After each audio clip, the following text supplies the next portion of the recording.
Morning children. Today I am going to start new lesson, history lesson 5, kingdoms, kings and early republic. So in previous classes what we have learned, what do you mean by the history, and also the how the early people, hunter gatherers, and also the about Harappan civilization we have learned. In this lesson we are going to learn about the kingdoms, kings and the republic. So let us continue the lesson. Choosing leaders or rulers by voting is something that has come common during the last 50 years or so. So, children, in previous since 50 years too, we are choosing the leaders by voting. Through the elections, we are choosing the leader, prime minister, chief minister, etc. In before, the kings used to rule the kingdom. How they rule the kingdom? Let us see. How did men become rulers in the past? Some of the Rajas we read about in chapter 4 were probably chosen by the Jana, the people, but around 3000 years ago we find some changes taking place in the ways in which Rajas were chosen. In previous class what we have learned about the some of the rulers, how they are electing, by seeing what they are electing the kings we have seen, and some men now become recognized as rajas by performing very big sacrifices. So here we can see, in this lesson we are going to see some of the rulers, how they are elected, and some of the names here they have given.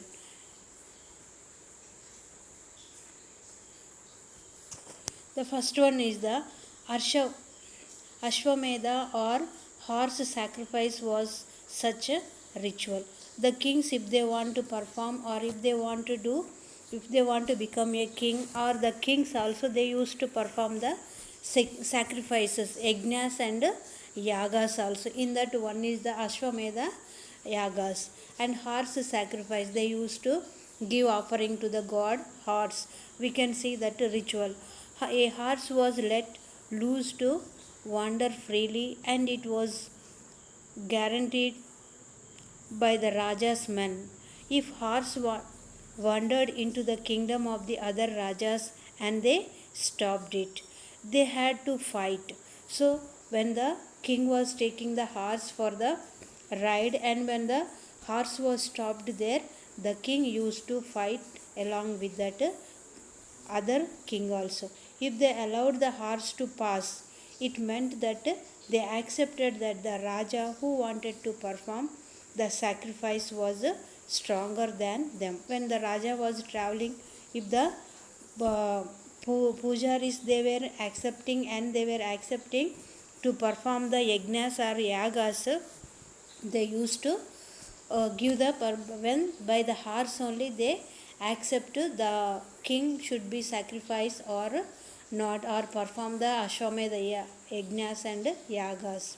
These rajas were then invited to the sacrifice, which was performed by specially trained priests who were rewarded with the gift. In previous class what we have learned, the Brahmins, they used, the priest they used to offer the pujas. By that Ashwamedha yaga yajnas that the king was doing under the guidance of the priest. The Raja who organized the sacrifice was recognized as being very powerful, and all those who came brought gift for him also.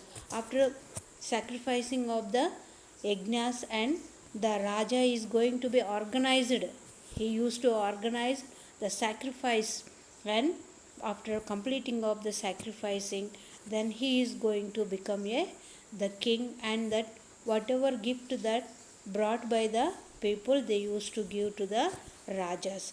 The Raja was a central figure in these rituals. To perform the Ashwamedha or to perform yajnas and yagas, king is the center of the attraction. He often had a special seat, a throne or a tiger skin. To recognize the king, the special seat and the special chair they will be allotting for the king also, and special dressing style, everything is some special to recognize the king also. Let us continue in the tomorrow's class. Thank you.